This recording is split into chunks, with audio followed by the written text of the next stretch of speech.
Toute ma vie, j'ai cherché une image, sans jamais vraiment la trouver. Il y a des visages qui éclairent et d'autres qui laissent des ombres. Voici les miens.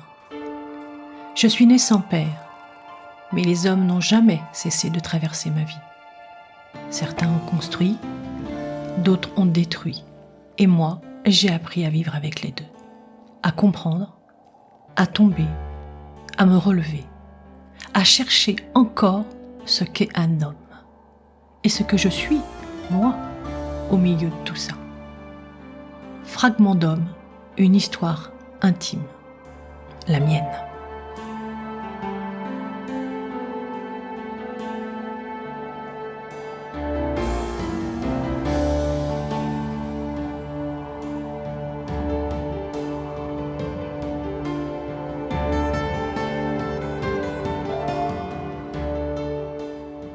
Je vis depuis toujours dans un monde d'hommes. Longtemps, j'ai dit que je n'étais pas une vraie fille. Étrange aveu, et pourtant. Aujourd'hui, avec le recul de l'âge et une forme de lucidité acquise, je comprends mieux d'où vient cette sensation. Mon histoire, ou plutôt mes histoires, l'expliquent sans doute. Elles ont façonné mon regard, orienté mes choix, guidé ma vie. Tout commence à ma naissance. Une naissance sans père, sans cette figure masculine que certains discours sociaux présentent comme essentielle à la construction de soi. En 1963, on ne concevait pas qu'un enfant grandisse autrement qu'avec un père et une mère. Alors elle, ma mère, a décidé de m'en trouver un. Un acte courageux. D'autres chemins, interdits à l'époque, s'offraient à elle. Mais elle a choisi d'y croire en cette image paternelle à construire. Elle l'a fait entrer dans nos vies, mais ce ne fut pas le bon homme. Parfois, en voulant combler un manque, on ouvre la porte au pire. Ce père de substitution n'a pas été une fondation, mais une faille. Il ne m'a pas aidé à grandir, il s'est nourri.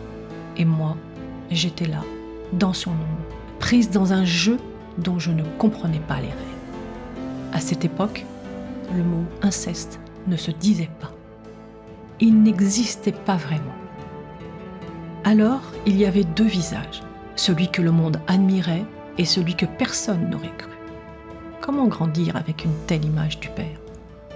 On survit, on détourne le regard, on se fixe des objectifs pour ne pas sombrer. Et puis un jour, à mon tour, je suis devenue mère. 2 garçons. Encore des hommes dans ma vie. On m'a dit que les 2 grossesses perdues auraient été des filles. Bizarre. Mais mes fils, eux, ont été des piliers, des remparts, des amours absolus. Je les ai élevés comme j'ai pu, sans repère, sans modèle, avec une seule certitude. L'amour devait suffire. Plus tard, j'ai quitté leur père. Un homme qui restera, malgré tout, celui qui m'a offert les plus grandes joies de ma vie. Un homme encore présent aujourd'hui, autrement, dans une forme d'amitié apaisée. Puis, il y a eu le choix d'une autre vie. La solitude assumée. Et une errance sentimentale. J'ai croisé des hommes en quête de refuge, plus que d'amour. Des hommes de passage, des hommes d'un soir. Et puis, autour de la quarantaine, une étrange adolescence tardive. Un vertige. Une exploration des corps, des désirs, une forme de noyade. Certains m'ont blessé, me renvoyant à mes blessures d'enfance. D'autres m'ont, à leur manière, empêché de sombrer. Une période rude, chaotique, mais peut-être nécessaire, presque salvatrice. Et puis un jour, enfin, il est apparu. Un homme qui croyait en moi, un homme qui m'a soutenue, portée, encouragée. Souvent en s'oubliant lui-même. Grâce à lui, je me suis ouverte au monde, à d'autres formes de rencontres, moins physiques, plus profondes, spirituelles, artistiques, et encore des hommes. Ma muse, un être de corps et de lumière, un accompagnateur comme il aime se définir. Puis ce perceur d'art qui m'a ouvert une porte insoupçonnée, un monde que j'aurais aimé découvrir plus tôt, un monde dans lequel j'ai appris à croire en moi. Curieuse coïncidence, ces 2 hommes appartiennent au monde LGBT. Pourquoi ? Je n'ai pas de réponse. Simplement le sentiment que, là encore, l'image de l'homme se déplace, se transforme, échappe au cadre. Ces rencontres m'ont mené à la photographie, et la photographie m'a offert un regard sur le monde, mon monde. Toujours cette présence du masculin dans mes nus, toujours cette quête du corps, mais aussi la nature, comme une recherche de racines, le noir et blanc, comme une manière de voir l'essentiel.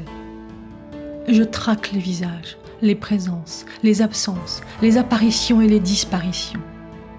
Peut-être, au fond, n'existe-t-il pas d'image idéale, ni de l'homme, ni de la femme. Nous sommes ce que nous sommes, au-delà des corps que nous habitons. Avec le temps, les blessures, les rencontres, cette enveloppe se façonne. Elle se renforce, elle devient la nôtre. À nous d'en prendre soin, à nous de l'écouter. Elle compte plus que toutes les images que les autres voudraient projeter sur nous. Aujourd'hui, l'image masculine est souvent déformée. Violence, domination, peur. Les mots se libèrent et c'est nécessaire. Mais tout n'est pas si simple. Non, tous les hommes ne sont pas à condamner. Nous traversons une époque troublée, des guerres multiples, visibles et invisibles, des tensions permanentes. Comment grandir dans ce monde ? Comment surtout construire des repères ? Certainement pas dans les images fabriquées, retouchées, artificielles. Pas dans ces reflets déformés que renvoient les écrans. Alors, où chercher ? Peut-être en soi, au plus profond. Se construire sans se soumettre, sans se plier aux injonctions, ni modèles imposés, ni normes figées. Juste une vie à inventer, la sienne. Notre corps nous appartient, notre histoire aussi. À nous de vivre avec, à nous de respecter l'autre sans le modeler, sans le détruire. Se respecter, respecter, tout simplement.